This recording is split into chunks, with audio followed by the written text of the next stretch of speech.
Oh no, if I can see myself, if I can... When we sit in the middle. Are we recording? Yes, we are. There we all are. Peace, man. Happy end of the world. Merry Christmas, Happy New Year, Swanza, Hanukkah, Solstice, Kwanzaa. What did I say? Swanza. I'm an idiot. Yeah, good work. Yeah, but it's made up anyway. Happy season. Happy Robonica.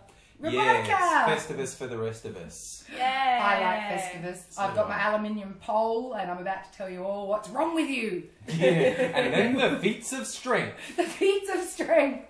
That's one of my favourite Seinfeld episodes. It is pretty good. Very good. Alright, so we're going to go.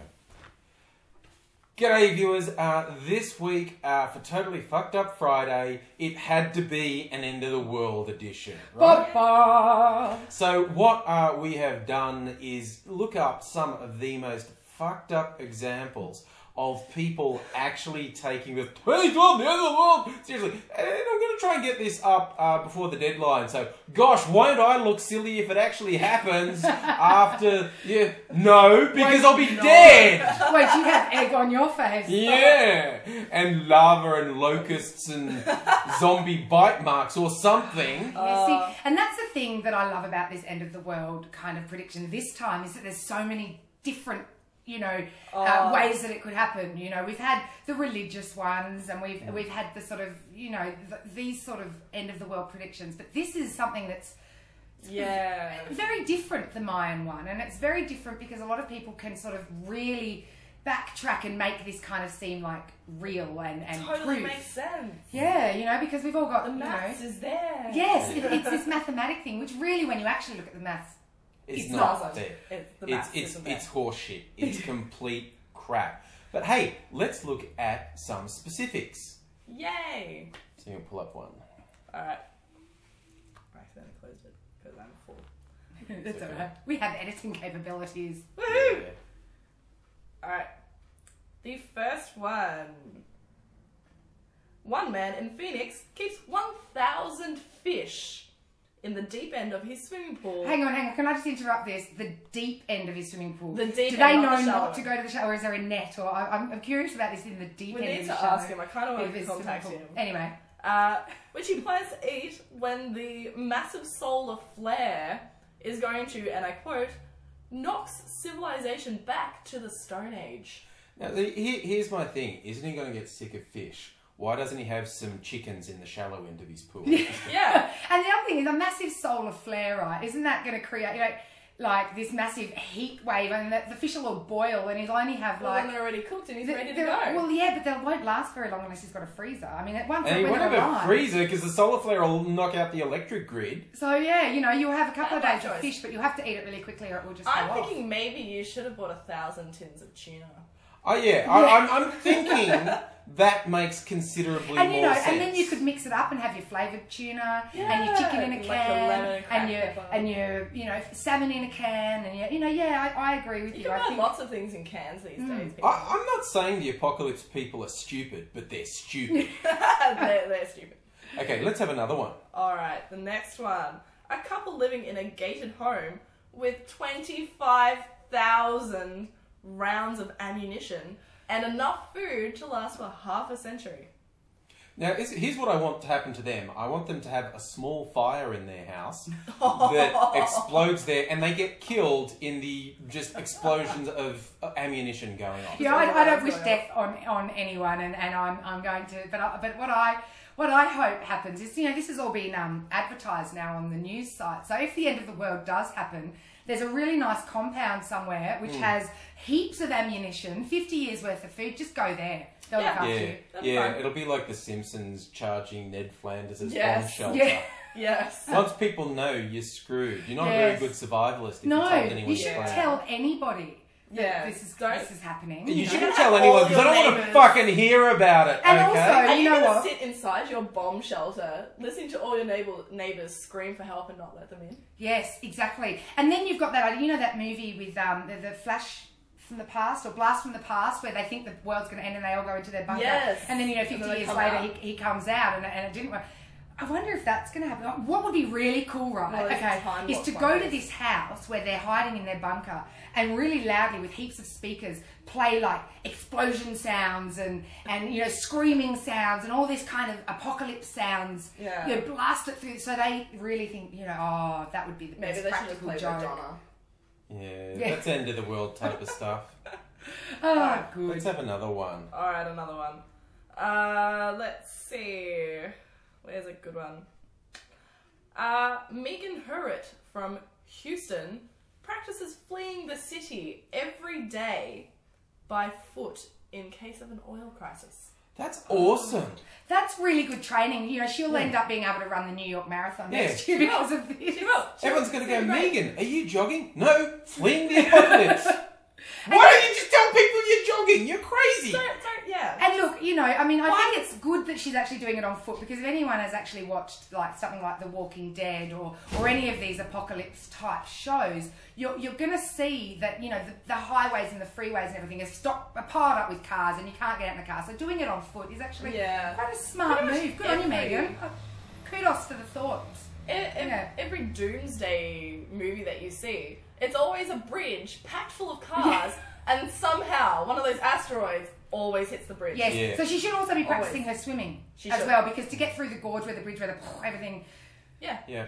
And then she can go in the triathlon. Yeah. Awesome. So she's on a winner. She's going to be the fittest apocalypse nut out there. Yes. Hopefully she's got like a rickshaw or a backpack or something that's full of stuff. Take a gear with as her. far as you can run, good on you, but you still got to be able to eat. Yeah. All right, who else do we have? All right. What else have we got here? Tim Railston, an ex-military man living in Arizona, has a garage full of food, water purifiers, weapons, a trailer full of essentials ready to be hooked up to the family car should disaster strike, and in fact, he also takes his 2 sons out to the desert for target practice once a week, and one of his sons has been practicing with an AK-47. Hey, that's just general preparedness, as in, I'm the crazy person no one in town wants to talk to. So I'm really... this sort of thing frightens me. Like, it's one thing to dig a hole in your backyard and fill it with cans of tuna or put a bunch of fish in your swimming pool or all that, or practice running out of town. But I'm sorry, I have real issues with children and guns in situations that aren't sort of necessary, like maybe living on a farm and that sort of thing. And and teaching now come the your gun nuts. kid to shoot an AK-47. Oh dear. I have a nice quote from him. Yes, Oh, good. tell us. Okay. You just never know. God put you on this earth for certain things. And for me, it's to make sure my family lives and I can help other people. Oh, well, he wants to help other people, so Oh, well, that's nice. let's give him kudos and also not be too harsh on someone who has shitloads of guns and shoots them all the time. He's keeping canned chicken.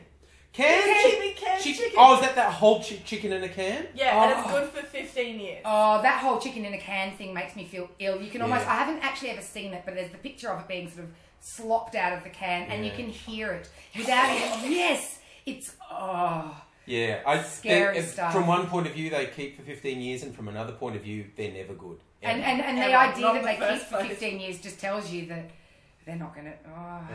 I don't know. If you can't keep that cooked chicken on that plate in your refrigerator for 15 years, you probably shouldn't be eating it. Yeah. Look, I'm all for food in a can, and I think there's some great sort of, advances that we've made with food in a can for helping people that are living in disaster zones and helping... it's cheap, it lasts for a long time and all that, but wow, whole chicken in a can, I just think, no. Yeah, no. some things were not meant to be. Put in a can. Yeah, no. Alright, who else do we have? Alright, here's one that I really, really like. His name is Robert Vincino. Sorry if I'm pronouncing anyone's names wrong. Robert Vincino, a real estate agent, is garnering a significant profit from fears by building luxury bunkers for people. See? That's smart right That there. is smart right there, And I have a picture of his luxury bunker, and I'm telling you, it's quite a pretty bunker. It's beautiful. It is. Much nicer than my house. I'll link to a luxury bunker. And we were discussing this as well in that multiple failed rapture dude. Yeah. His last ones last year, 2011, that a few people fell for. There was some dude advertising, hey, if you're going to be raptured, I'll look after your pets. Just give me a non-refundable deposit. And he apparently packed in heaps of coin. But yeah, this whole survival stuff, people are making serious money. Yeah, you know, if I had no heart and I was, you know, sort of hell-bent on exploiting people and all that stuff, could have made a killing. There are so many people out there. And I think it's safe to say, and I'm sorry if this comes off like I'm a racist, which I really am not, I don't think we could actually make this kind of money off this sort of thing in Australia. I think people are a little bit smarter and a little bit less quick to jump to this mass hysteria of the end of the world panic. Oh no, you want to do a Google search on Australian survivalist and maybe it's a per capita Queensland. Yeah. I Here we stand go. corrected. Here we And go. I was going to go to stereotypes and suggest it's Queensland, but if I remember correctly, this guy's from right here in Melbourne. Let's hear about this guy. I stand Melbourne corrected and I represent. hang my head in shame for fellow Melbourneites and Australians. I don't think we have as much of a hysteria in this country about it though. Like, And that was my point. It's the hysteria of it and it's the there's profiting no of it. hysteria here. There's a smaller There's number like a of people couple. to profit off, but There's they very are few. out there. They are out there. And this guy is perfectly willing to spend big. 46-year-old Robert Bast of Melbourne has spent $350,000 preparing for the end of the world. It's a lot of He even money. took a second mortgage out on his house to help pay for his bunker, which is 15,000 Is there a feet clause above in the sea bank? level. Can he like kind of backtrack from that tomorrow and go, oops, my bad? Yeah, because I was really dumb, and that's not happening now. So I wonder if it is, you know, could be used as a legal defence. I mean, you got a good enough lawyer. I don't know. Maybe they could kind of talk the way out of it and say, I'm too stupid to sign a contract. yeah. I'm quite happy with this particular article. It's from geeksystem.com. And what's he spent this $350,000 on? He has spent it on a 75,000 acre plot. Oh, 75,000. That's a big area. 75 acre plot of land that is 15,000 feet above sea level to avoid tsunamis and flooding. He has built a house and bunker on that land. Is it a nice area that he's bought it in? Because, you know, there It is... doesn't state where he bought it. If the world doesn't end, and he's got 75 acres, He can he retire can there. retire there, he can subdivide it, he could even, you know, set up maybe some big music festival or arts festival there, you know. I mean, there are so many things you could do with that land to recoup the money that he has lost. But this is the guy who has the great all-encompassing list of things that could go wrong, isn't he? Yes, he has a few things that Tell he us, thinks oh could wise go. man from Melbourne. This is a quote from him. What is certain is that in my lifetime, there is a strong likelihood that there will be a catastrophe of some kind. Okay, let's just stop there. What is certain is that there's a strong likelihood. Okay, that alone makes me want to punch him. It's just Certainly like maybe. yeah, certainly maybe. It's like Sex Panther. 40% of the time it works every time. Yeah. It's like, no, dude, those things don't go together. There's not certainly and maybe. Certainly, This maybe. is a great definition of an oxymoron. I mean, it just the two terms do not correlate. They don't work. You can't have something that's a definite maybe. Yeah. It just doesn't Cold work. fire, no. Yeah. And what's his list of things that definitely maybe might happen? Definitely maybe. For sure. Absolutely. Definitely going to happen. Your Maybe. phone died. My This is phone crapped out. Thank you, technology. The end of the The end of the world upon is us. coming. And See, the way that's the what world we is upon get us for because being I'm too gonna Hulk smug. out. I'm gonna Hulk out because my phone crapped out. That's why the world's gonna end. We were too smug, and cosmic forces made the smartphone. God's crack. I believe in Jeebus. God struck Rapture struck me. us down. No, but it's not even a rapture, is it? So, No, this one's not do a we know rapture. what the religious people are saying about this? Like, have they put their 2 cents in at all? Have they sort of, I've has been the Pope ignoring said them. anything? You know, I mean, I've just been ignoring them. Well, in fact, they probably reject this because it's a pagan-y thing. well, that's true. The Mayans were I not. know. I've seen God a lot of God people. in these articles. Yeah. God put us on this earth. Oh, there is And that, this, yeah. and that's going on with this inconsistency and this oxymoronism. You can't have an ancient pre-Jesus, pre-God, pre-everything prediction, and then stick the word God on it. Yeah.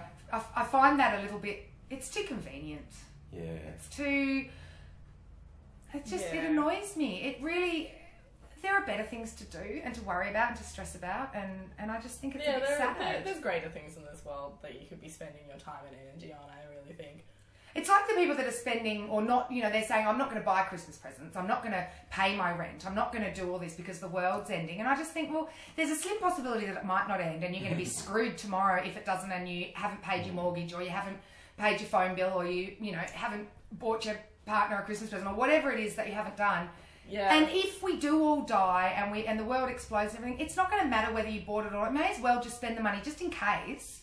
Pay your mortgage, pay your rent, do all that, because if the world doesn't end, you may end up homeless and jobless and friendless and and that's a little bit like the end of the world in itself when you end up with nothing. There's been a lot of mass hysteria about lots of different ends of the world over time, and we were talking earlier about the different dates that they've predicted that the end of the world is going to be upon us, and one of them was 1000 AD, which was their first turning of the millennium. Pilgrims from all over the world descended upon Jerusalem. Hundreds of them died on their way from disease, from hunger, people murdering and pillaging and whatever. And they had, a lot of them got rid of everything that they owned. They got rid of their homes, all their possessions, because they felt that that would help with their ability to ascend. And then they were left homeless. Yeah. On the plus side, that would have only been the nobility and the quote-unquote educated classes, because the vast majority of the population, A, wouldn't have been adhering to that calendar, and B, the people in the Christian lands that were, most of them were so uneducated, they would have had no idea of the day. So it would actually have only been the nobility that fucked themselves up, and I'm kind of okay with that.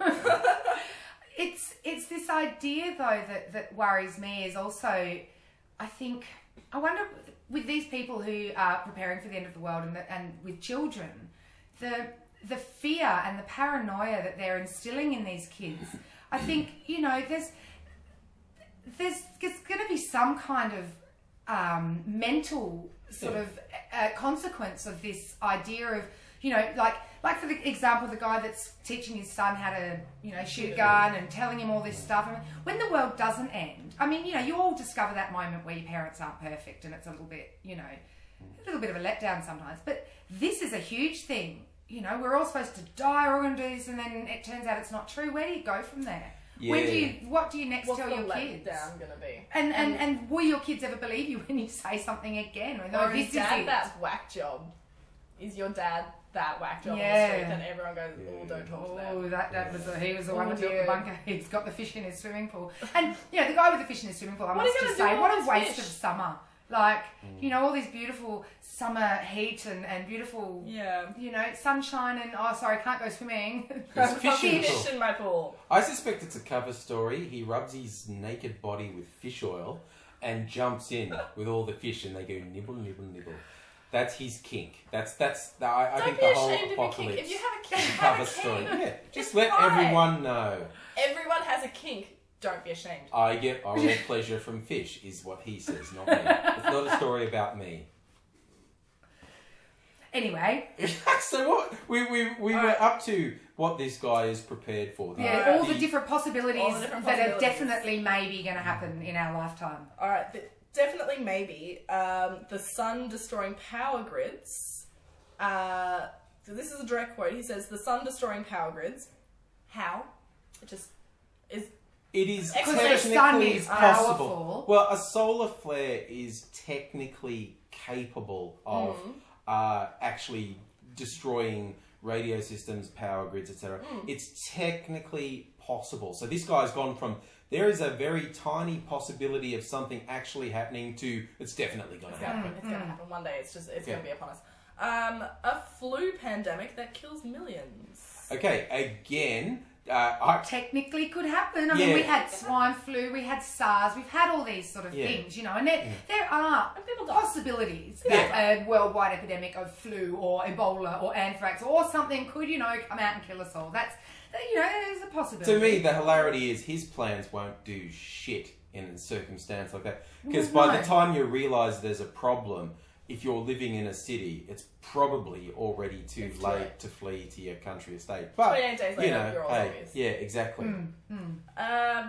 an asteroid or meteor or comet striking the Earth. And again, technically possible. We have meteorites hitting the Earth like all the time, Yeah. and comets whizzing past and all this, and it would really just take one comet on a trajectory that would hit us, that we would, Yeah. you know. And it's like, okay, the little flaws in his plan, let's assume it happens. First, he's assuming he's going to know when and where the cataclysmic impact happens. And second, he's saying, okay, I can't be in Melbourne, but if I go 1 hour up in the country, I'll be fine. Okay. Do you know how cosmic debris works, you idiot? He also thinks that there is going to be a magnetic pole shift. Again, people just throw stuff out there like the poles are shifting. Events make them shift with little spurts, but and it's like, It's just going to go, and moving up the country is going to do what? You idiot! Yeah, it's this idea of, you know, okay, these things could happen, but moving, it's not going to actually save you. If you think the world's going to end, accept your fate. Yes, Look, seriously. and that's the other thing. Like, Don't go Jonestown and drink the magic Kool-Aid. Just accept your fate. But you If know the what world's I- going down in a blaze of glory, go down with it. And also, you know, I was saying this before, if the world does end, okay, if something does happen, a solar flare, a flu pandemic, a meteorite, whatever, and there are a few people that have been survived down in their bunkers, you know, we see this in movies, in books, in ethical discussions, in all sorts of things, this idea of survivor's guilt. If you survive it and you come out of your bunker when everything's safe and everything, and you've got nothing but death and destruction, your family is dead, your friends are dead, there is nothing, there is no food, there is no clean water, there is, you know, radioactive crap everywhere. There's what kind of a life is that? You may have survived, but really, I'm one of the people that says I'd much rather just go in the Big Bang, see where that ends up, see where I end up, whether there's a, you know, another plane of existence, a heaven, a hell, we're just dead, that's it, we all become part of the universe, back to star Use it particles, as whatever. a learning process rather than Why not just... sticking in your own I stuck would place. feel really... I think the fear and the paranoia and the angst and the mental anguish of losing everything and anyone, but I survived. Survived into what? Yeah. Yeah. Look, What's going to be there? I grew up in the 80s. I was the generation that thought we were all going to die in nuclear war. And I was of the school of thought of, you know what, bunkers and what, go to hell. I would prefer to be at ground zero. I would prefer a quick vaporization and all over. The idea of slow death from radiation poisoning, starvation, and depression leading to... No, you know, and we were discussing this earlier. If I was going to die in an end of the world, would I prefer to die in an isolated mountainside bunker or with my friends and family? Yeah. You know, quality of life, people. A, this shit's not gonna happen, but B, just the tiny possibility it does, get real about the consequences. Do you want to die miserable? Think about it. How many people do you know, and how many people can you fit in your bunker? Yeah. Yeah, and how Are many you just people gonna could you save- be willing to live without? Just, you know, okay, fair enough, you've got your partner and your kids and your millions of cans of, you know, tin chicken and tuna, but I honestly think, what kind of life is it? Why? What do you have to celebrate? What do you have to be proud of? What do you have to have achieved? You survived when nobody else did. I mean, I think the guilt of that would be just enough to send you mad. And then you've got the other people who, and you know, let's kind of be a bit serious here. The people who are really prepared for this bunker thing, they're the crazies. They're the people you're going to be stuck with. The crazies. Yeah. I don't know if I really want to be stuck in a world with the crazies. I think I'd just rather be blown up and die with my friends and family and my child and my, you know, the people I love around me. I think I'd much wonder rather... what people are going to do with their pets. Yeah. Well, there's... With their pets. Are you going to take your Are you pet going to in take the your pet bunker into with a you? bunker with you for 50 years? That's not It's a bit fair on that smelly. animal. Yeah. And it's not fair on that animal's quality of life. Yeah. So, I mean, I think... Who do you think you are to say that you can do that to a living animal? We could pin that down to our collective moral for the end of the world story is don't do this insane shit, because all that happens is you get held up as the example of how totally fucked up humanity can be. Yay. No one wants that. No one wants to be that guy. Yeah, don't be that guy. Don't Don't be the one we all laugh at. That's just bad. The end of the world is nigh. So that's our end of the world message to you, and we look forward to seeing you tomorrow, guys. Yay, tomorrow. Bye. Happy end of the world.